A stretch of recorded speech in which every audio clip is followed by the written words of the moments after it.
Okay. So we'll first start with Bhagavad Gita. Which shloka did we complete yesterday? Anyone remembers? Hare 13th Krishna. floor. 13th shloka, yes. Hari Bol, Prabhuji. 13th shloka. What was the 13th shloka all about? Anyone remembers? Tata Sangaccha, Deryacha, Vanavanaha, Gomugaha, Takasaiva, Viyahan, Janta, Ta Sabdas, Tumulo, Abhavat. What does that mean? Means everywhere in the Kurukshetra war position, the Hmm. council, buckles, trumpets, drums, and horns were Hmm. all suddenly sounded. They are making by using this council, buckles, trumpets, Hmm. drums, and they are ready for declaring war. And the combined sound was tumultuous. Tumultuous means uh, it will make a vibration for the warriors. Yes, Hari Bol. Thank you so much, Mathumanikam Prabhuji. Yes, you're absolutely right. The, like you said, tumultuous, as in it literally shook the heart of everyone, and it in fact shook the three worlds, right? That is how it's described. So, when does this happen? So, what was the background to all of this? Anyone? We read it in the previous two, three shlokas, right? What was the background? Anyone knows? Thus, yes, uh, Bhishma Pitama started a council loudly. Yeah, After that, this was happening. Yes. yes, yes. So the Duryodhana kind of declares that everyone should follow the instructions of Bhishma, Pitama Bhishma, and make sure that they give full support to Bhishma. Also stand at their respective position to make sure that Bhishma is protected from all sides. Because he was very sure that only with the support of Bhishma and Dronacharya he can win the battle, and he was always also sure that they will always, they will also fully support only Duryodhana, because even when Draupadi was helpless, during that incident which happened while she was seeking justice, yeah, even during that time they stood quiet, right? So he was very sure that these people are the ones who will be there, and they're very strong. Nobody can win them. That was his confidence.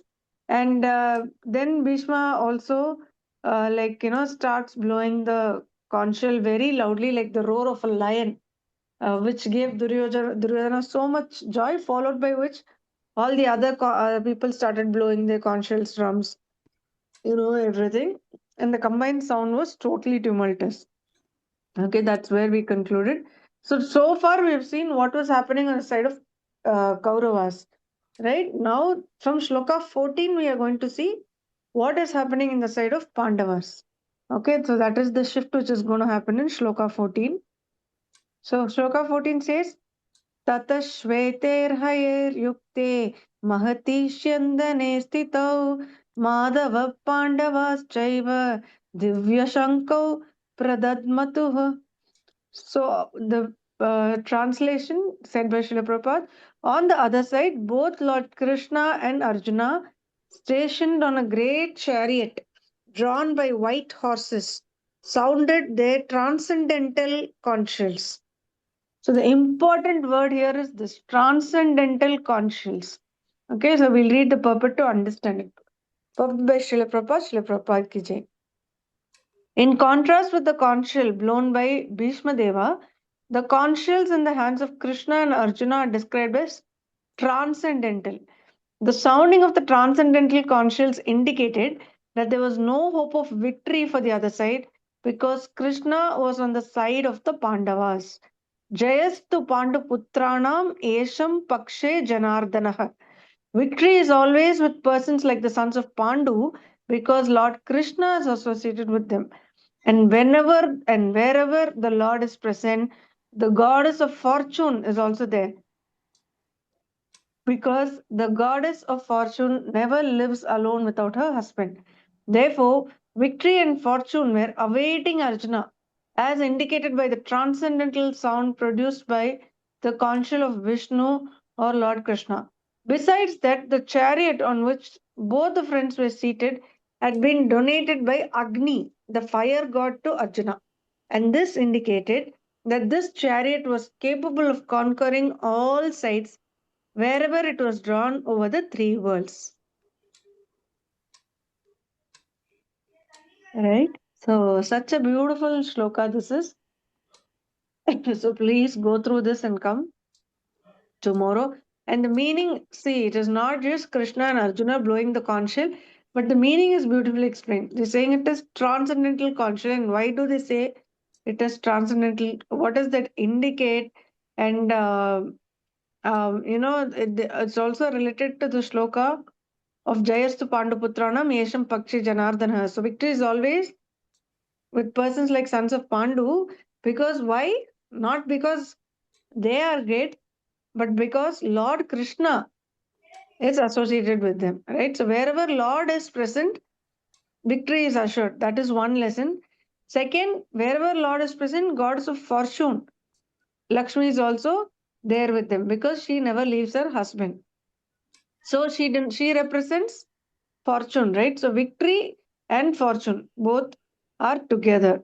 And also they are saying that the chariot in which they are sitting is donated by Agni Deva. So which means it's capable of conquering all sides wherever it was drawn over the three worlds. So that is the beauty of this shloka. So it's a very simple but beautiful shloka. Please go through and come. Tomorrow we'll continue to see what were the other conch shells blown by all the Pandavas side? What were the names of the uh, conch shells? Right from Krishna to Arjuna to others, what were the conch shells they blew? There's a name for all these conch shells as well, which we will see in the upcoming shlokas. Okay. Hare Krishna, please go through and come. Thank you so much, everyone. Now we will move on to our book reading. Mataji, you are making host me, I will share the screen. Yeah, Prabhuji. No, today I think I will share, Prabhuji. I'm fine, not an issue. Okay. I can share, yeah, not an issue.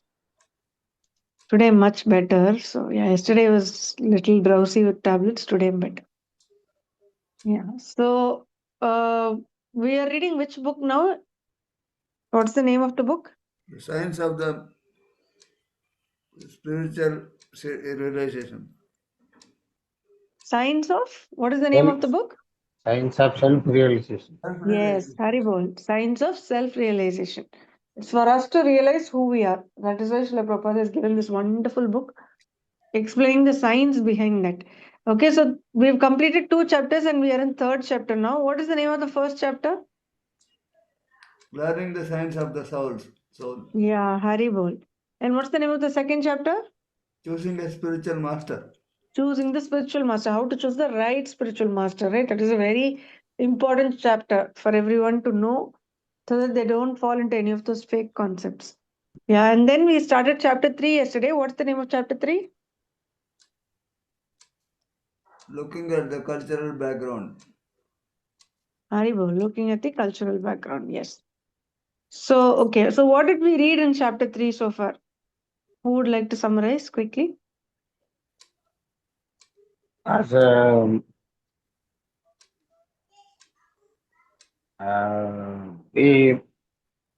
Shankaracharya, how he guided us to Hmm. pray the Lord Govinda, and Hmm. even he was the Shiva Swarupa. That Hmm. also he is guided to pray the God, Lord Govinda. That is the one Hmm. thing. And another one is contradictory statement between Chayef style and who was given interview to the magazine, and the letter exchange between the Srila Prabhupada and JF style, and how Srila Prabhupada making clarity to the JF style, the professor. Hmm. Very nice, Prabhuji. Yeah. Anyone else would like to add anything? Hare Krishna. Hare Krishna Mataji. Shankaracharya told in at his last work, he told Bhaj Govindam, Govindam, Bhaj Murmate. So, Yeah. Haribol. Yeah. So what does that mean, Mataji? he said that Krishna is he is the God, and we can par this Maya by only surrendering to the lotus feet of the Krishna. Haribol. So Is beautiful. Very nice. Yes. Ekamar Prabhuji, you wanted to add anything? Hare Krishna. Bhaja Govindam, because this grammar will not help you in any way. Yeah. Not reading the scriptures or grammar will not help in the long run, right? That is what it's a beautiful song, Bhaja Govindam, right? How many of you have heard that Bhaja Govindam? I heard from M.S. Subbalakshmi. Yes, Hari was a very famous one. Very nice. How about the others? All Have people you heard know it? Mataji because Rajaji written that one. Yeah. So it's very famous. Rajaji's famous song. Yeah. In the It north, I'm not sure. tells us Pushpa about Mataji, are you aware, Mataji, this song? it all, Mother, a few verse Punarapi Janam, Punarapi Marinam, Punarapi Janini, Jatre Sainam, E Yeah. Sansare, Bautustare, Kripya Pare, Pahi Morare, Bhaji Hari. Govindam, Bhaji Govindam, Govindam, Bhaji Murnamate. Only this till this Mataji. Oh, very nice, Mataji. Hari. So beautifully said. it tells Very about nice, birth Mataji. and death. Yes, Prabhuji? It tells about birth and death. Yeah. Punarabi Jananam, Punarabi Maranam, right? Repeated birth and death. Again and again. That's what it says. But still, we again lose track. We don't go back to Krishna conscious. We kind of refrain from, chanting or doing or practicing our Krishna consciousness. We refrain Mataji from that. make me host because internet problem is there. It's not, oh, is it Prabhuji? Okay, one second. Is the screen not clear? Okay, one second. Visible. Okay, I think Muthumanikam Prabhuji got disconnected. Yeah. Okay. If there's any issue, let me know. I think he had a network issue. Okay. So that's where we concluded, like he rightly said. So the conversation with J.F. Stall, professor of philosophy and at UC Berkeley. With him, the Srila Prabhupada was having a conversation through letters at Los Angeles. So the exchange between Srila Prabhupada and Dr. Stall is what we were reading. So let's go back to where we finished. Yeah, I think, yeah, Bhaktivedanta Swami, Srila Prabhupada wrote a letter to Dr. Stall, and that's where we stopped. Now, Dr. Stall is replying back to Srila Prabhupada. That's where we have to start. Okay, so we will now start our class. Yeah, Muthumanikam Prabhuji got it. Pushpa Mataji, would you like to start? Hare Krishna? Hare Krishna Mataji, after 10 minutes. Okay, Mataji, no problem. Yeah. Okay, so then Ekambar Prabhuji, would you like to start? Hare Krishna? Yes, Mataji. Yeah. February 8, 1970, Swami Swami A.C. Bhaktivedanta, dear Swamiji, thank you very much for your kindness in sending me your long and interesting letter of January 30, together with the last issue of Back to Garden. So far, I have had a few discussions with members of your society here, but they were not entirely satisfactory from your point of view. But now I have your much more authoritative letter whereby this discussion moves to higher level. and yet I am afraid you have not convinced me that all the scriptures you quote prescribe only chanting of the name of Krishna. Let me refer only to the most important ones. In the Bhagavad Gita 9.14, Kirtanayata need not mean chanting the name of Krishna. It may mean glorifying, chanting, reciting, talking, and refer to songs, hymns, descriptions, or conversations. The commentators take it that way. Shankara in his commentary merely repeats the word, but Anandagiri in his Vyakya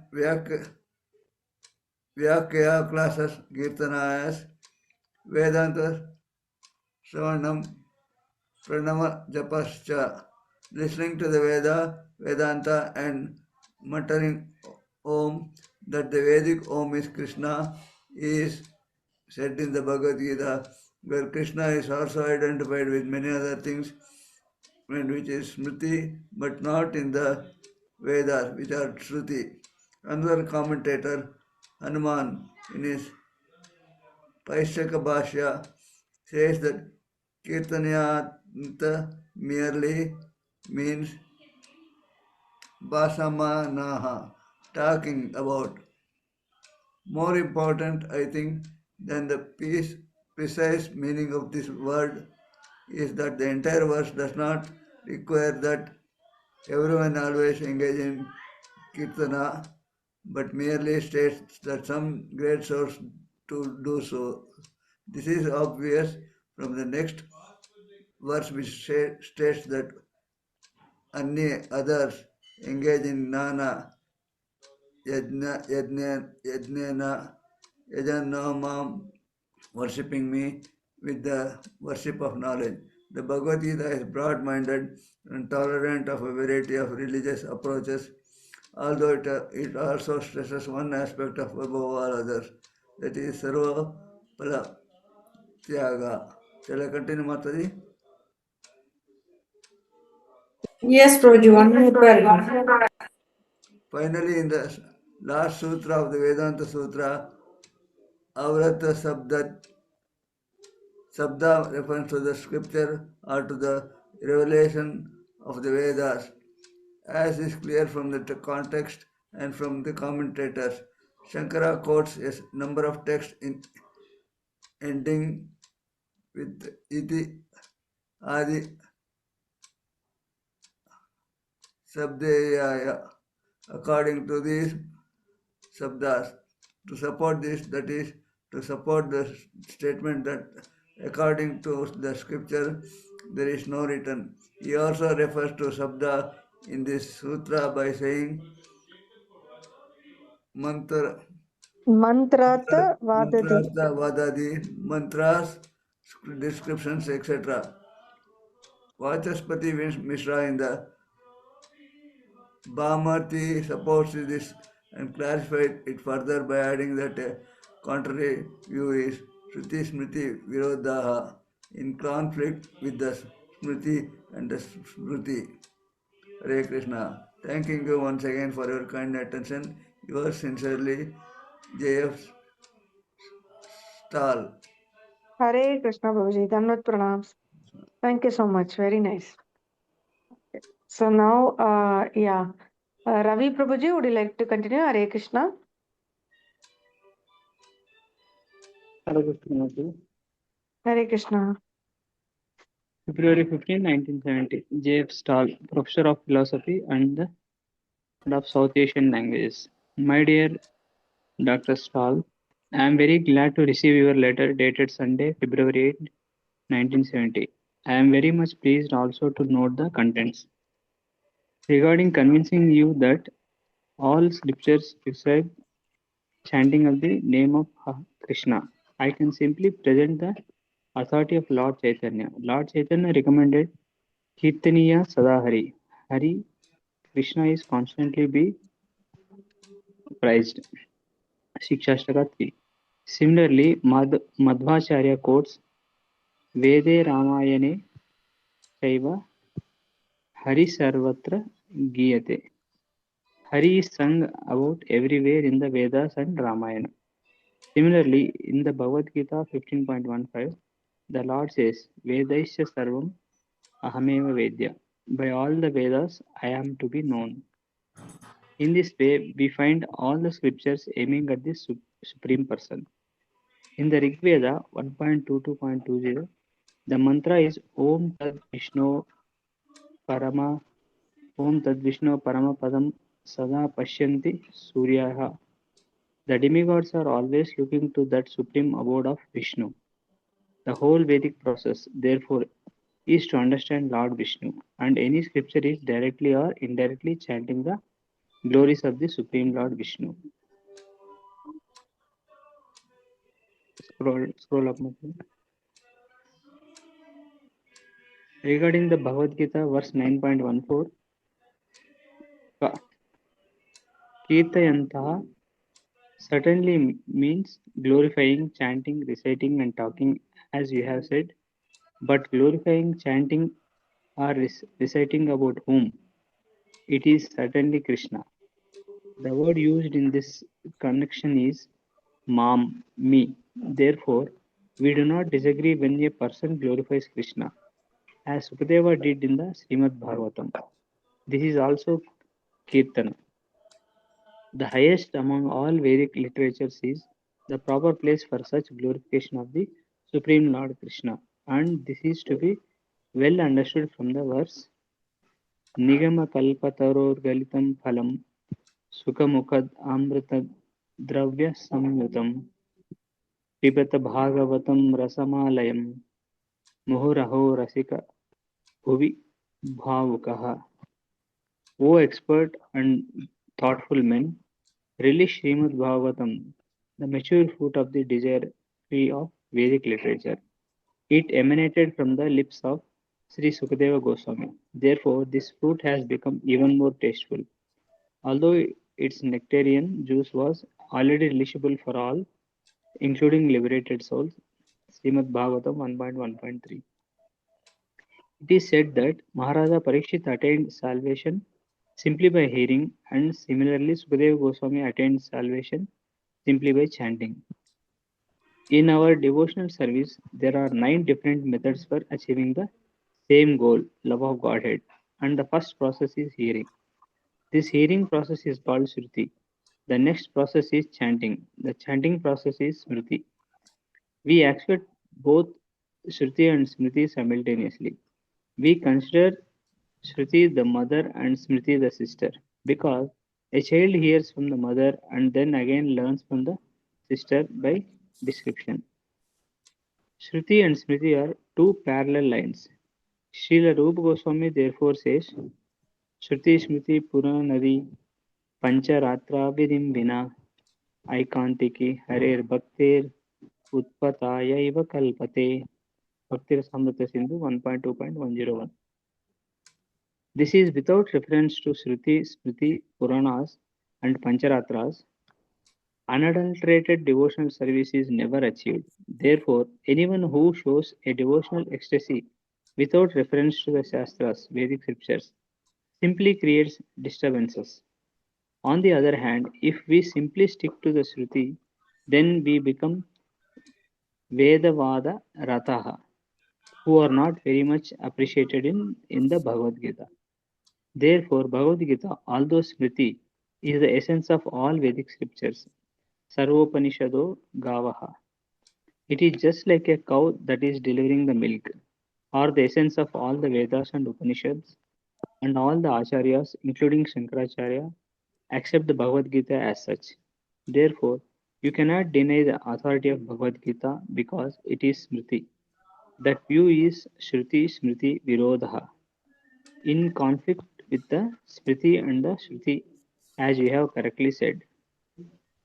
Regarding Anandagiri's quotation that Kirtana means Vedanta Shravanam Pranava Japasya, listening to the Vedanta and muttering Om.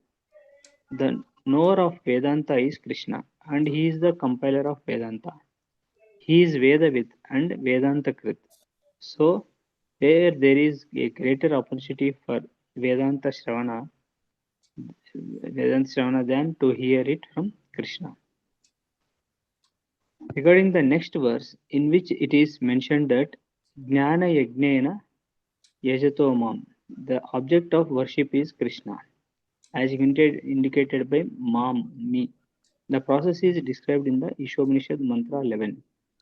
Vidya cha vidyamacha yas tadvedobhayam saha avidyayam mrityum tetva vidyayam mritam ashnute.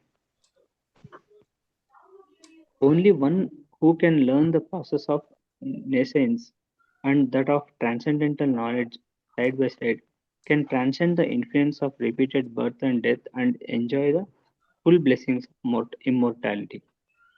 The culture of Vidya or transcendental knowledge is essential for the human being. Otherwise, the culture of Avidya or nescience binds him to conditioned existence on the material platform.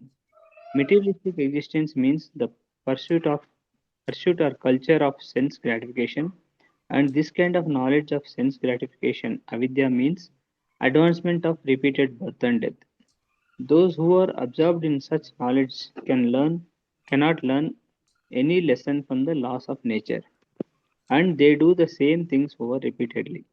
Being enamored of the beauty of illusory things, Vidya or factual knowledge, on the other hand, means to know thoroughly the process of nascent activities while at the same time culturing transcendental science and thereby undeviatingly following the path of liberation. Liberation is the enjoyment of the full blessings of immortality. This immortality is enjoyed in the eternal kingdom of God. Sabhyuti Amrutam Ashnute. The region of the Supreme Personality of Godhead and is the result obtained by worshipping the Supreme Lord, the cause of all causes, Sambhavat. So, in this way, real knowledge, Vidya, means to worship the Supreme Personality of Godhead, Krishna, that is Jnana Yajnana, the worship of knowledge. This Jnana Yajnana, Yajato Mam, is the perfection of knowledge, as stated in the Bhagavad Gita 7.19. बहुनां जन्मनामन्ते ज्ञानवान् मां प्रपद्यते वासुदेवा सर्वमिति समाहात्मा सुदुर्लभः. After many births and deaths, he who is actually in knowledge surrenders unto me, Krishna, knowing me to be the cause of all causes and all that is. Such a great soul is very rare.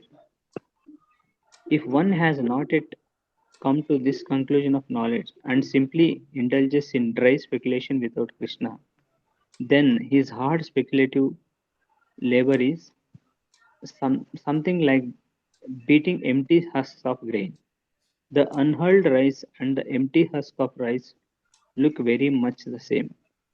One who knows how to get the grain out of the unhulled rice is wise, but one who beats on the empty husk, thinking to get some result, is simply wasting his labor uselessly.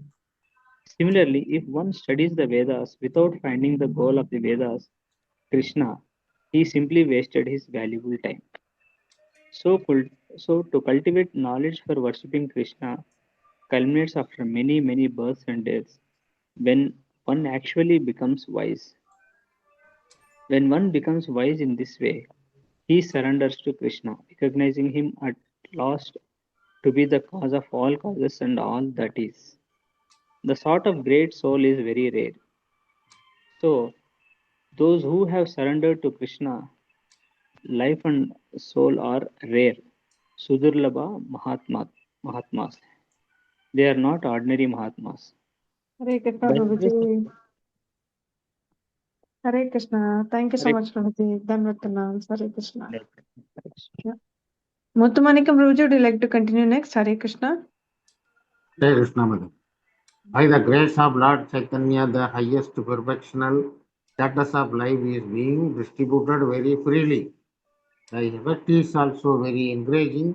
Otherwise, how are boys and girls without any background or very culture quickly acquiring the post of rare Mahatma simply by vibrating this transcendental sound, Hare Krishna. And simply on the basis of this chanting, the majority of them, those who are very sincere, are steady in devotional service and are not falling down in the four principles of material sinful life, namely meat eating, illicit sex connections, taking of intoxicants, including coffee, tea, and tobacco and gambling. And that is the last sutras of the Vedanta Sutra. That is Anavirdi Shabda. By sound vibration, one becomes liberated. One has to learn by the result. Palena, palena parishyati. Our students are ordered to act like this. And they are not falling down.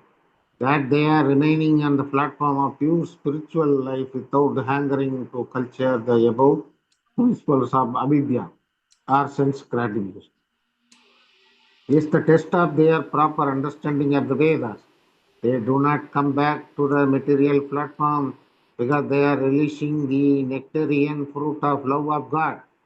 Sarva Baladhyaha, renunciation of all the fruits of one's work, is explained in the Bhagavad Gita by the Lord Himself in the words Sarva Dharman Parityajya Mam Yegam Saranam Viraja.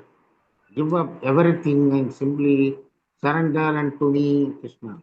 The Hare Krishna mantras means, O Supreme Energy of Krishna and O Lord Krishna, please engage me in your eternal service. So we have given up everything and are simply engaged in the service of the Lord. What Krishna orders us to do is our only engagement. We have given up all resultant actions of karma, jnana, and yoga, and that is the stage of pure devotional service. Bhakti Uttama. Yours sincerely, A.C. Bhaktivedanta Swami, February 25, 1970. Swami A.C. Bhaktivedanta, Founder Acharya, International Society for Krishna Consciousness. Dear Swamiji, thank you very much for your very interesting letter of February 15, 1970 with enclosure. I am afraid that whenever you quote a passage purporting to show that only the chanting of the name Krishna is required, I can quote another one which requires something else, adding यदि श्लोको अभि प्रमाणम अयम अभि श्लोको प्रमाणम भवितम भवितुम अर्हति.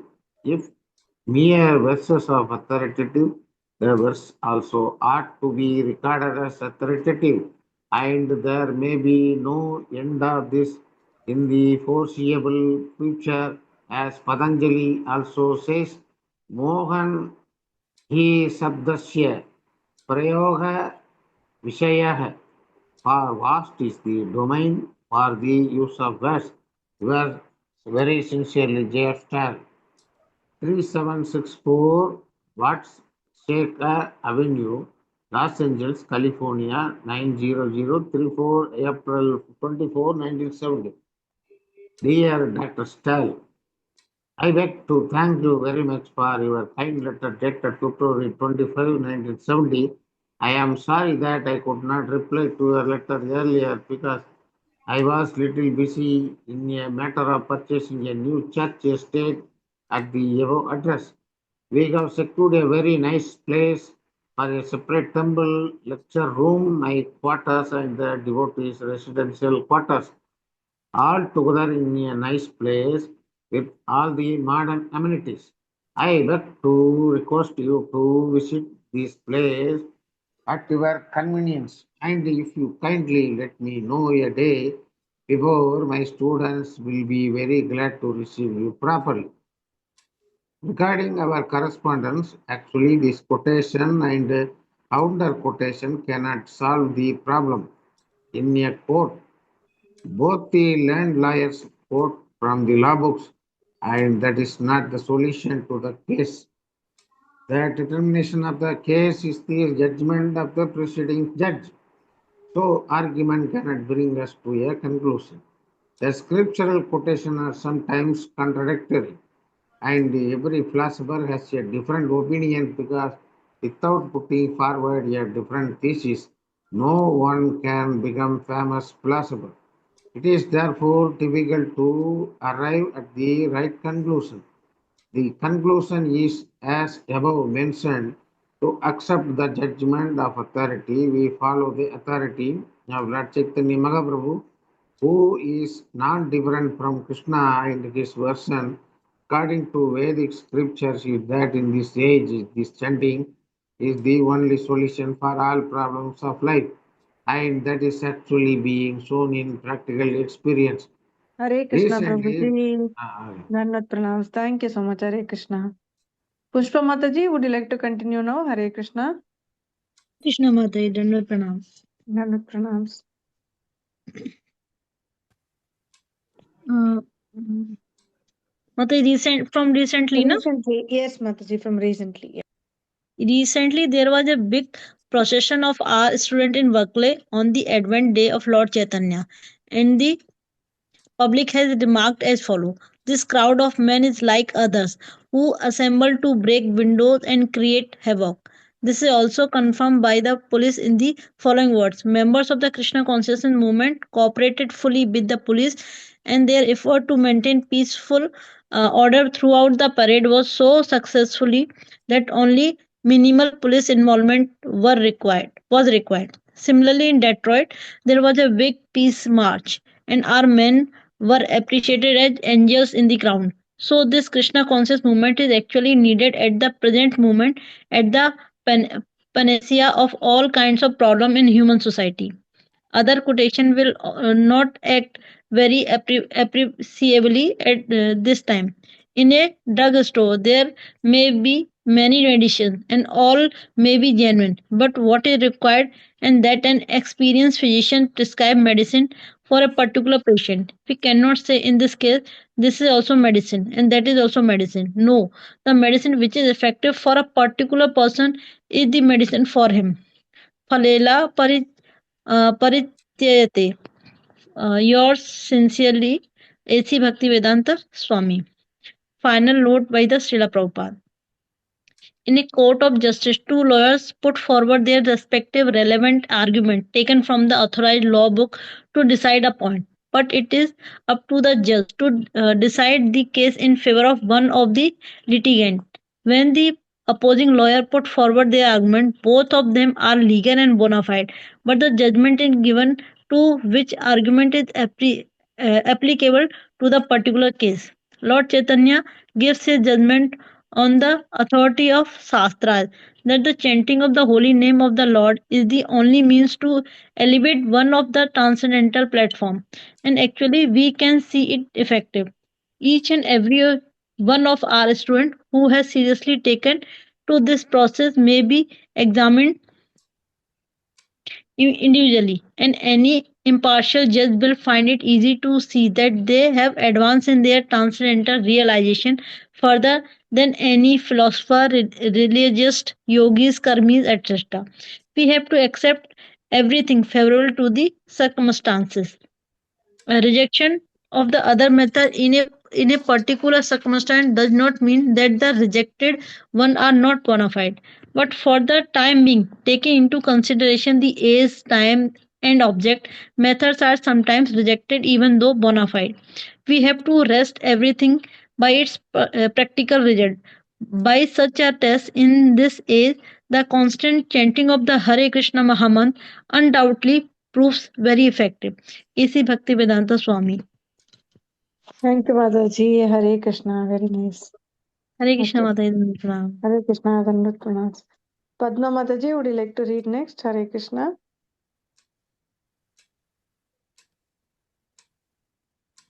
Hare Krishna, Padma Mataji. You are on mute, Yes, Mataji. Hare Krishna, Mataji. Hare Hare Krishna. Krishna. Sometimes a Hindu cult or divine culture, sometimes Indians, both inside and outside of India, think that we are preaching the Hindu religion, but actually we are not. People should not think that we are preaching a sectarian religion. No, we are simply preaching how to love God. We are giving a spiritual culture that can solve all the problems of life and therefore it is being accepted all over the world. There is a misconception that the Krishna consciousness movement represents the Hindu religion. In fact, however, Krishna consciousness is in no way a faith or religion that seeks to defeat other faiths or religions. Rather, it is an essential cultural movement for the entire human society and does not consider any particular sectarian faith. This cultural movement is especially meant to educate people in how they can love God.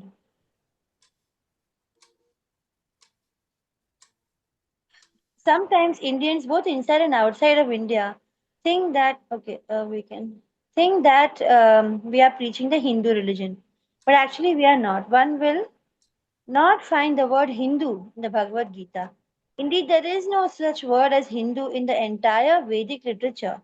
This word has been introduced by the Muslims from provinces next to India, such as Afghanistan, Balochistan, and Persia. There is a river called Sindhu bordering the northwestern provinces of India, and since the Muslims there could not pronounce Sindhu properly, they instead called the river Hindu, and the inhabitants of this tract of land they call Hindus. In India, according to the Vedic language, the Europeans are called Mlechas or Yavanas. Similarly, Hindu is a name given by the Muslims. India's actual culture is described in the Bhagavad Gita, where it is stated that according to the different qualities or modes of nature, there are different types of men who are generally classified into four social orders and four spiritual orders. This system of social and spiritual division is known as Varnashrama Dharma. The four Varnas or social orders are Brahmana, Kshatriya, Vaishya, and Shudra.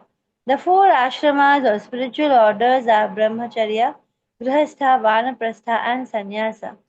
Vanaprastha ashram system is described in the Vedic scriptures known as the Puranas. The goal of this institution of Vedic culture is to educate every man for advancement in knowledge of Krishna or God. That is the entire Vedic program. When Lord Chaitanya talked with the great devotee Ramananda Raya, the Lord asked him, "What is the basic principle of life?"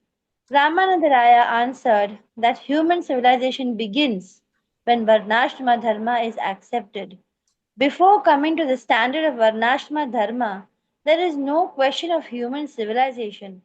Therefore, the Krishna consciousness movement is trying to establish the right system of human civilization, which is known as Krishna consciousness or Devi Varnashrama, divine culture.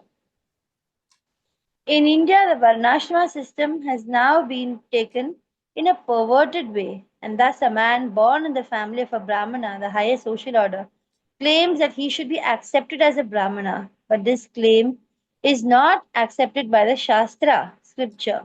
One's forefather may have been a Brahmana according to Gotra or the family hereditary order. But real Varnashrama Dharma is based on the factual quality one has attained regardless of birth or heredity. Therefore, we are not preaching the present day system of the Hindus, especially those who are under the influence of Shankaracharya. For Shankaracharya taught that the absolute truth is impersonal, and thus he indirectly denied the existence of God. Shankaracharya's mission was special. He appeared in order to re-establish the Vedic influence after the influence of Buddhism. Because Buddhism was patronized by Emperor Ashok 2600 years ago, the Buddhist religion practically pervaded all of India. According to the Vedic literature, Buddha was an incarnation of Krishna who had a special power and who appeared for a special purpose. His system of thought or faith was accepted widely, but Buddha rejected the authority of the Vedas. While Buddhism was spreading, the Vedic culture was stopped both in India and in other places. Therefore, since Shankaracharya's only aim was to drive away Buddha's system of philosophy, he introduced a system called Mayavada. Strictly speaking, uh,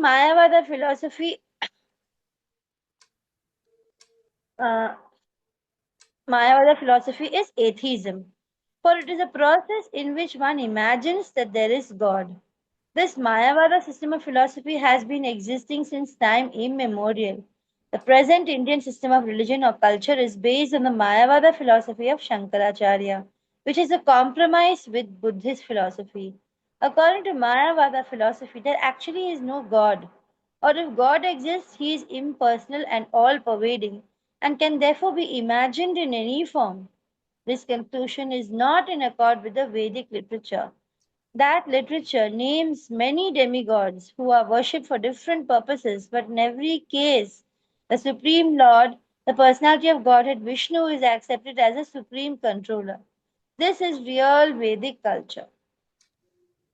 The philosophy of Krishna consciousness does not deny the existence of God and the demigods, but Mayavada philosophy denies both. It maintains that neither the demigods nor God exist. For the Mayavadis, ultimately all is zero.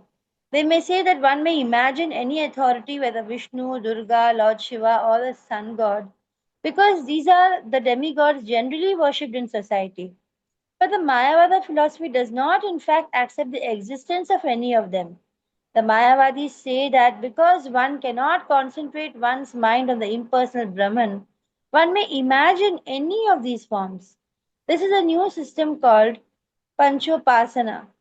It was introduced by Shankaracharya, but the Bhagavad Gita does not teach any such doctrines and therefore they are not authoritative. The Bhagavad Gita accepts the existence of the demigods. The demigods are worshipped in the Vedas, and one cannot deny their existence, but they are not to be understood or worshipped according to the way of Shankaracharya.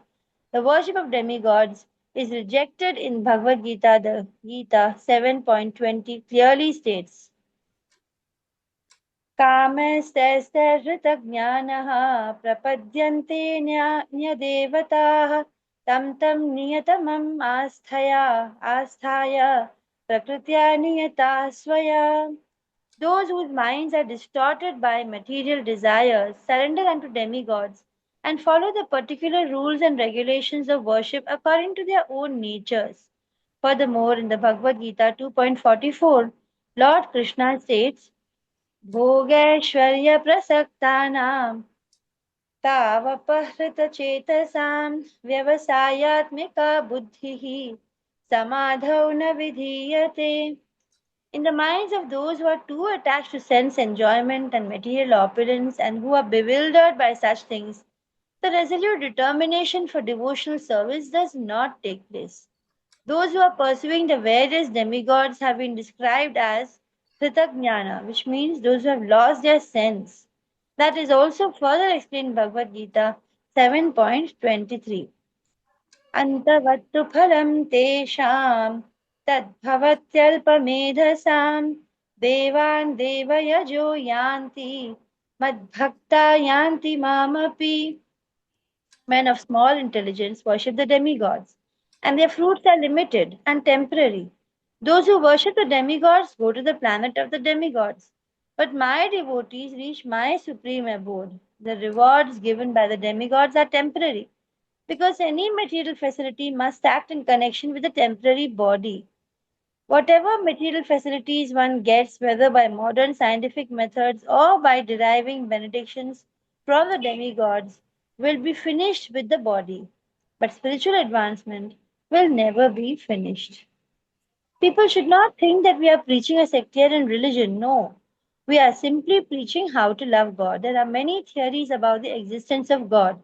The atheist, for example, will never believe in God. Atheists like Professor Jacques Monod, who won the Nobel Prize, declare that everything is chance, a theory already put forward long ago by atheistic philosophers of India, such as Charvaka. Then other philosophies such as Karma and Mimamsa philosophy accept that if one goes on doing his work nicely and honestly, automatically the result will come without need for one to refer to God.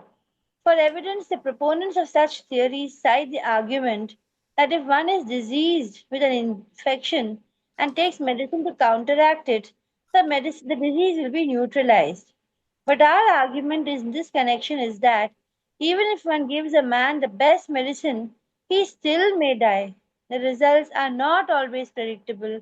Therefore, there is a higher authority, Daiva Netrena, a supreme director. Otherwise, how is it that the son of a rich and pious man becomes a hippie in the street, or that a man who works very hard and becomes rich is told by his doctor, now you may not eat any food but only barley water. The Karma Mimamsa theory holds that the world is going on without the supreme direction of God.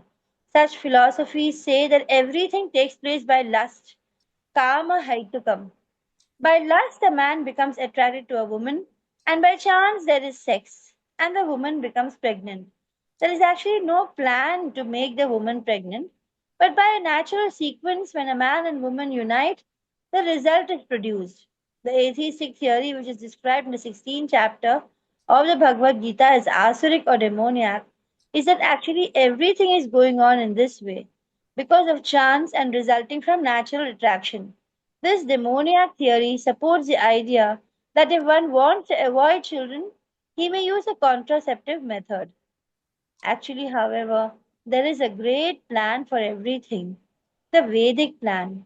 The Vedic literature gives directions regarding how men and women should unite, how they should beget children, and what the purpose of sex life is. Krishna says in the Bhagavad Gita that sex life sanctioned by the Vedic order, or sex life under the direction of the Vedic rules and regulations, is bona fide and is acceptable to him. But chance sex life is not acceptable. If by chance one is sexually attracted, Hare Krishna Mataji. Hare Krishna. The screen went, Mataji. One minute, I'm just. Yeah, Screen. one second. The net got disconnected once. Mataji buried. No, Prabhuji, actually the net got disconnected. So my screen sharing stopped. 1 minute, Prabhuji. I'm connecting back.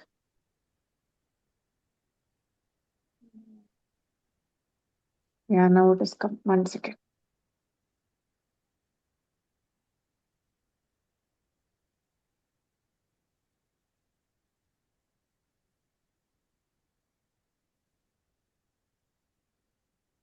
Visible now, Mataji? Yes, Mataji, it's starting to.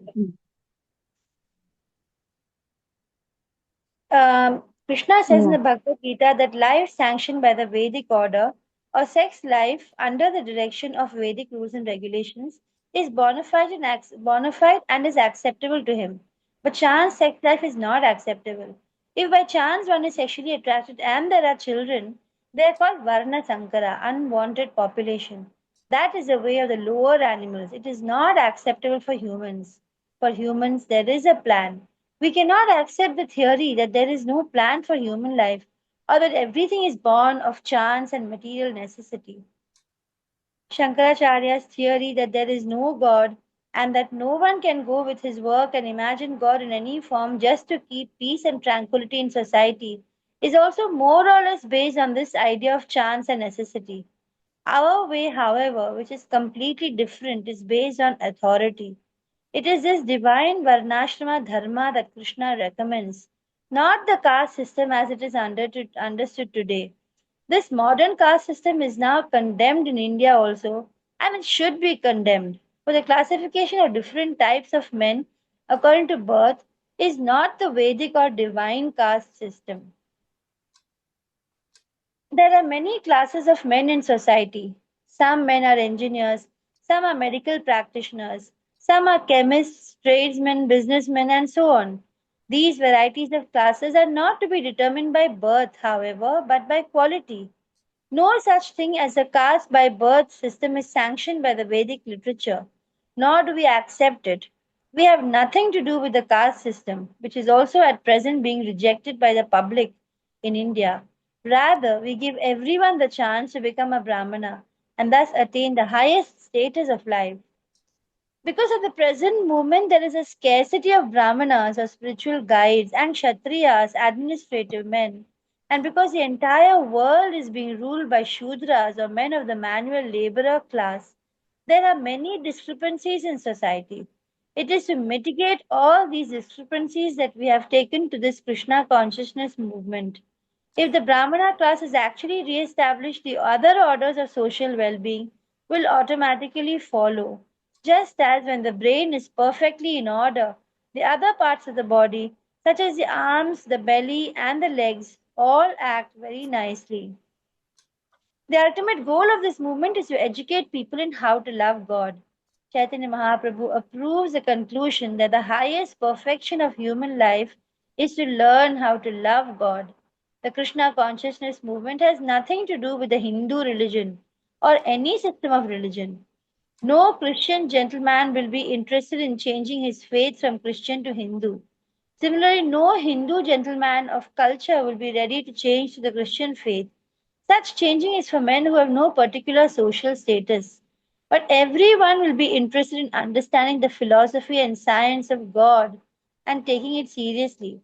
One should clearly understand that the Krishna consciousness movement is not preaching the so called Hindu religion.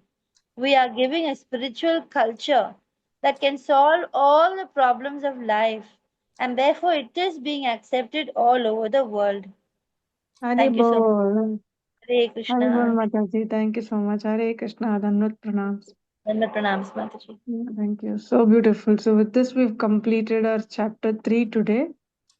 I know we've extended by 10 minutes, but still, thank you so much all for joining and staying till the end. So it's It's such a okay. beautiful chapter, right? We've got Yeah, clarity about our culture, yeah. about Hindu religion and the base of our scriptures. That is beautifully explained. So we will conclude with this today. Tomorrow we will start our next chapter. Next chapter is going to be even more interesting. Chapter 4 is understanding Krishna and Christ. Okay, so there is about Christianity and Krishna. What is the link, right? So that's a very beautiful, very, very interesting chapter. So tomorrow we will read this. Okay? Thank you so much, everyone. Dandavat pranam, Hare Krishna. Vanchakalpatarubhyascha kripa sindhubhya eva cha patitanam pavanebhyo vaishnavebhyo namo namaha. Anantakoti Vaishnavanda ki jai, Jai Srila Prabhupada ki jai. Hare Krishna, everyone. Dandavat pranams. Hare Krishna. Krishna Mataji. Hare Krishna.